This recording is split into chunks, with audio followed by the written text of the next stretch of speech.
pattern analysis is really the cornerstone of KCUCS upper cervical care. I have to say, after 20 years of practicing upper cervical, I really believe this is the key that brings us to a higher level of producing chiropractic and upper cervical results. When we look at these lines over here, you know, sometimes people say that looks like a squiggly line to the right, squiggly line to the left, it might be straight and this and that. There's so much more to pattern analysis than that. There's even much more to pattern analysis than just knowing whether to make the adjustment or whether to leave it alone on any given visit. Now, these are paramount decisions. However, when you understand pattern analysis, it will equip you to understand what's going on with the patient on any given visit at any given time. Not only that, but it helps you educate the patient to help them through rough times when they're just going through a normal healing process.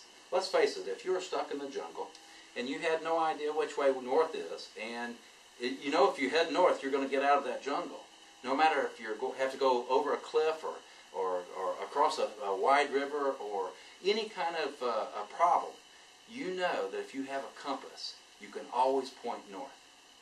The pattern analysis really gives us that pointing north. It tells us, is the patient healing, or do we need to turn around and start doing something different because what we're doing is not getting better?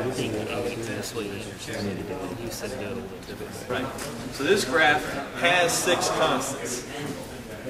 Your pattern has 6 constants to it. And it's a little tricky in this because, see, when you name the graph and you say it has a pattern tendency and 3 constants. But you have to understand, when we're reading these graphs are completely independent of upper cervical. They really are. They're completely independent. We use these as a tool to understand whether they're clear or not. But we could take these readings and never do upper cervical and go right out here and get us a nice constant place where we don't have a lot of interference. We could take people in and take readings on them, once a week, once a week, once a week, once a week, up to 6 months. We would see their pattern angles, we'd see secondary constants, we'd see them over and over and over and over and over. It just means they're growing disease. Pattern angle is constant. But pattern angle, we're not saying break. Pattern angle is just a pattern angle. It's not a break, it's a pattern angle. But at the end of the pattern angle, you are going to see a break because that's the end of the pattern angle. The simple thing we're dealing with is specificity, eliminating variables. So, as Dr. Duff said, the doctor is the variable in how you scan, and how you read the scans. That's why we're teaching you tools. The instrument is a variable. If your instrument's erratic, if it's not calibrated right, then you get your instrument fixed. But your patient is the number one variable. Let's try that. Find a way to get that. But you have to determine, is this just a regular complaint, or all of this is meant to eliminate variables, create some constants for you to work with. Now, as you go to the other stations, you're going to hit the different ways to mark the graphs. Titron. Now, once I got pattern, you can see when I adjusted, like this first scan, second scan, third scan.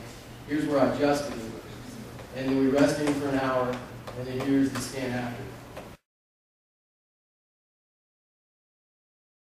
Now this pattern analysis workshop we're doing is broken down into several steps to help you walk through the process of understanding how to get pattern angles, constants, and knowing what's going on at any given time.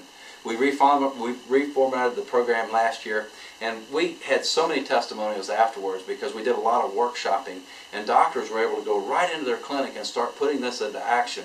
And we heard testimonials about how they had better and higher quality patient care as a result. And I tell you, that is very satisfying to us.